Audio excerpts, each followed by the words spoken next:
इस रेगुलेशन में भेदभाव की बात कही गई है।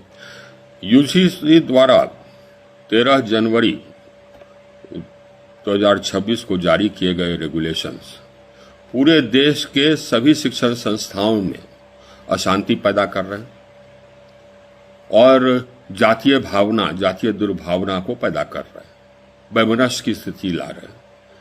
छात्रों के बीच में असंतोष भी है, वैमनस्य भी पैदा हो रही है।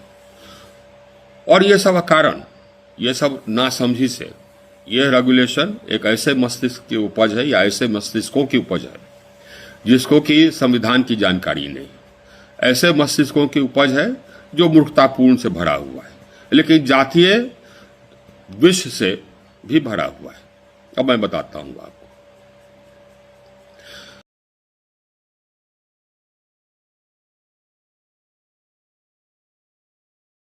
और यह बताया गया है कि यह रेगुलेशन भेदभाव रोकने के लिए लाया गया है, डिस्क्रिमिनेशन रोकने के लिए लाया गया है। डिस्क्रिमिनेशन या भेदभाव वो करता है जिसके पास शक्ति होती है या जिसके पास सत्ता होता है, जिसके पास अधिकार होता है। शिक्षण संस्थाओं में अधिकार, सत्ता, शक्ति या शिक्षण संस्थाओं के संचालकों के पास होता है, उसके विद्यार्थियों के पास नहीं होता है।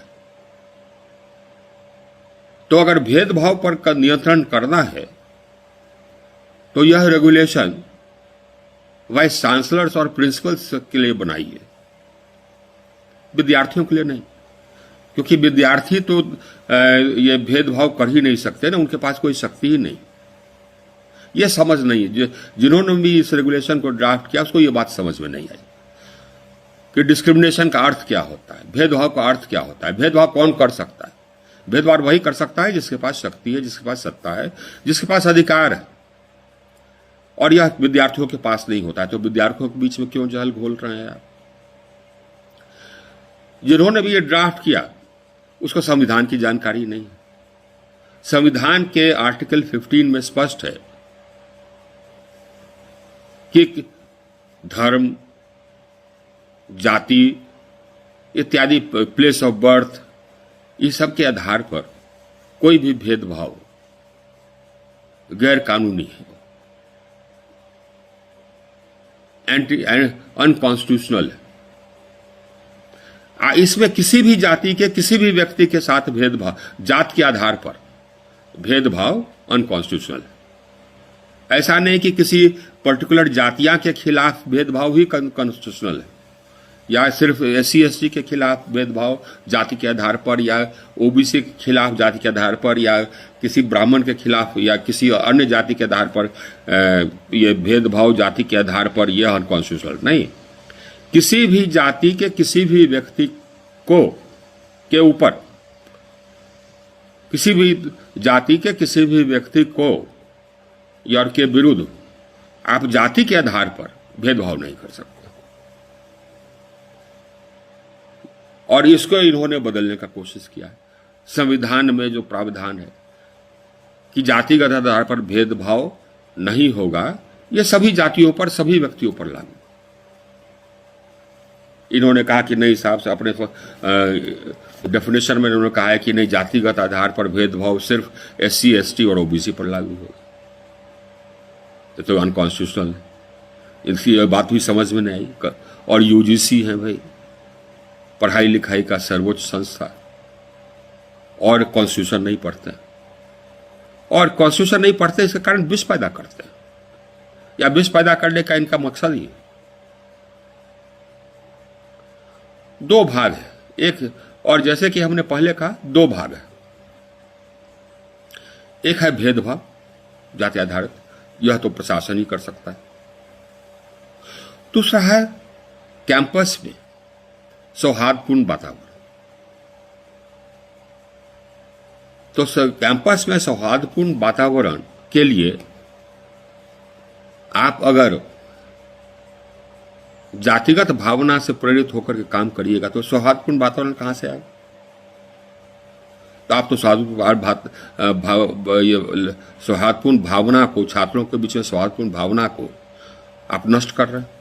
यही आपका मकसद है क्या? इस रेगुलेशन में आप स्क्वाड्स बना रहे हैं जांच के लिए। यह तो हिटलर करता था, उसके एसएस स्क्वाड्स होते थे नाजी जर्मनी के, जो कि ज्यूज के खिलाफ खोज करते रहते थे, या ऐसे व्यक्ति के खिलाफ खोज करते रहते थे जो कि किसी भी कारणवश किसी सरकार के खिलाफ बोल दे या हिटलर के खिलाफ बोल दे। ये तो वही परिस्थिति आप ला रहे। इससे सौहार्द कहां से होगा पैदा?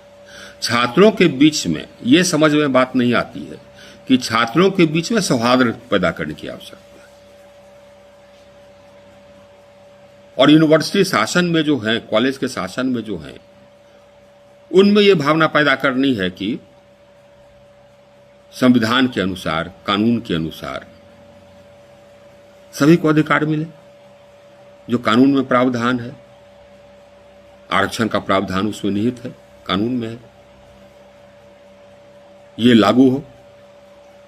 ये तो यूनिवर्सिटी के शासन का जिम्मेदारी है, कॉलेज के प्रशासन की जिम्मेदारी है। और अगर निगरानी रखनी है तो उस पर रखिए कि हाँ साहब, सो ये आरक्षण के जो प्रावधान है वो लागू हो रहे हैं। छात्रों के बीच में तो सौहार्द रखिए। ये तो समझ है नहीं। लेकिन पूरे देश में, देश के सभी यूनिवर्सिटीज में आप विष खोल रहे हैं। इसको बदलिए, समझिए। और सरकार को ऐसे आदमियों को रखना चाहिए जो समझे, जो कानून जानता हो। मैं नहीं मानता कि ये सरकार का प्रेरित, सरकार के वरिष्ठ नेताओं के द्वारा प्रेरित है। मैं ये नहीं मानता। ये मूर्ख लोगों के द्वारा प्रेरित, नासमझ लोगों के द्वारा प्रेरित, ऐसे लोगों के द्वारा प्रेरित है जिनको संविधान की जानकारी। धन्यवाद दोस्तों।